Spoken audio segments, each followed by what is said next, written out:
wabarakatuh.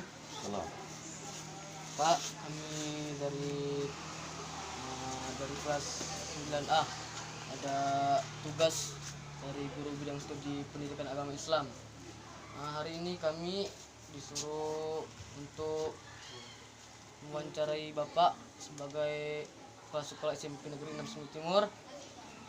Kami ditugaskan untuk meminta kepada Bapak nasihat-nasihat dan petunjuknya agar kami khususnya kelas 9A ini sukses menggapai cita-cita kami di masa yang akan datang.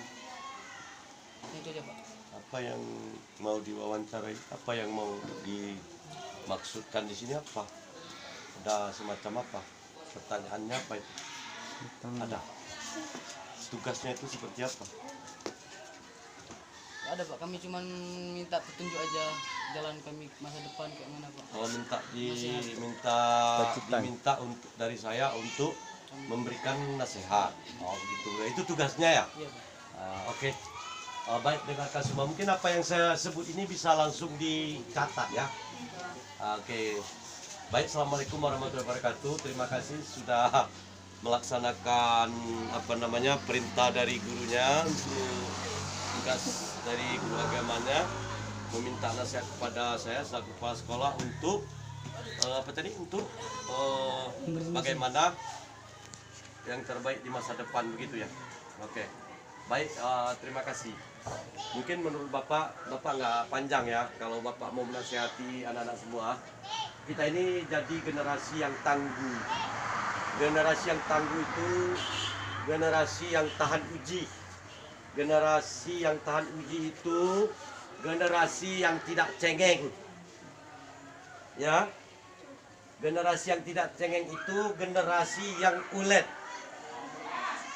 Generasi ulet itu adalah generasi yang bekerja secara sungguh-sungguh. Bekerja seperti apa yang Bapak maksudkan, belajar itu juga merupakan sebuah pekerjaan. Nah, jika kalian belajar, Anda semua ini belajar tidak bersungguh-sungguh, tentu hasilnya juga tidak maksimal.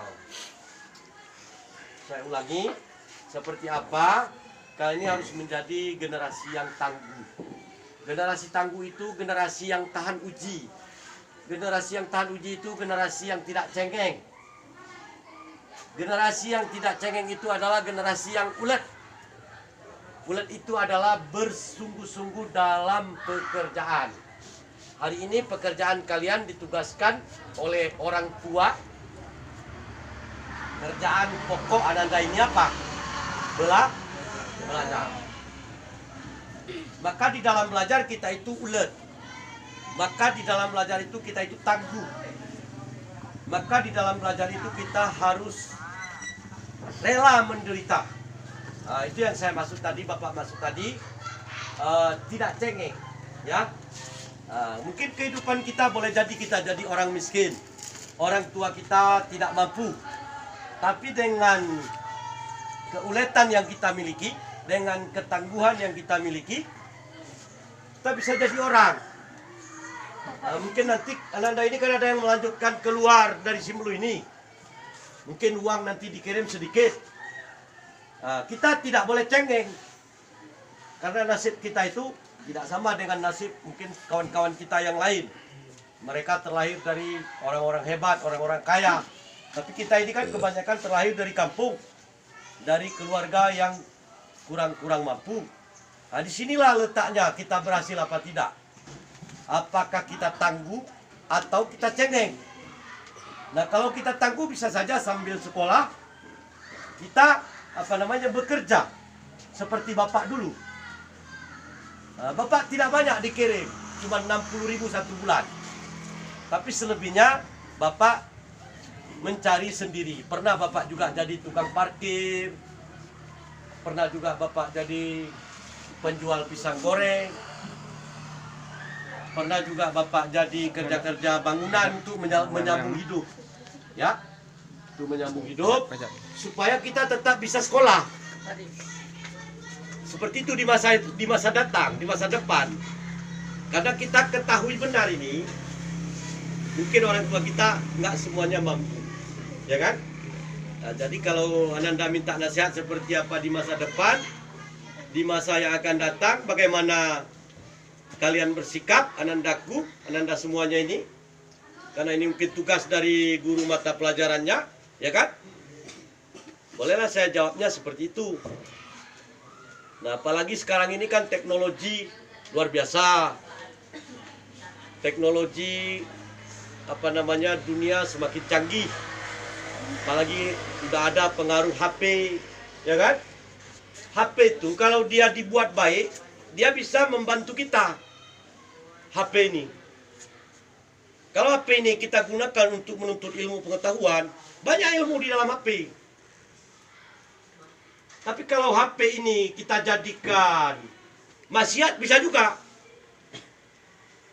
Dalam HP ini banyak sekali pengaruh-pengaruh yang bisa merusak otak-otak generasi di masa yang akan datang. Ya kan? Tapi kalau kita membuat HP ini menjadi sumber ilmu, dan kita yakin kita tidak mau yang lain kecuali kita mau cari ilmu di dalamnya. Nah, generasi seperti itu yang kita harapkan ke depan adalah generasi yang tangguh, generasi yang tekun bersungguh-sungguh, generasi yang ulet, tahan uji. Walaupun dalam kemiskinan apapun, dalam kemelaratan apapun, pendidikan itu adalah yang utama. Sebab dengan ilmu, hidup itu bisa mudah. Ya kan? Catat tuh. Dengan ilmu hidup itu jadi mudah. Ya. Sana di shooting, kawan-kawan jadi shooting juga. Jangan nanti dibilang ini rekayasa, ini murni ya, nggak ada urusan apa-apa ini. Pak tadi dengan ilmu hidup itu menjadi mudah. Ya. Dengan seni hidup itu jadi indah. Indah. Semangat kita.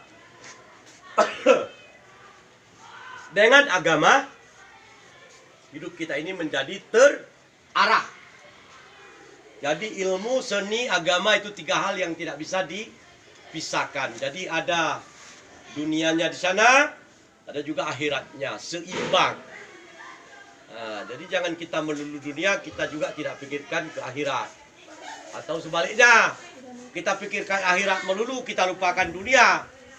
Sementara kita masih tinggal di dunia, belum kita ke akhirat. Nah, jadi begitu ya Ananda. Yang pertama tadi, kalian harus menjadi generasi yang tangguh.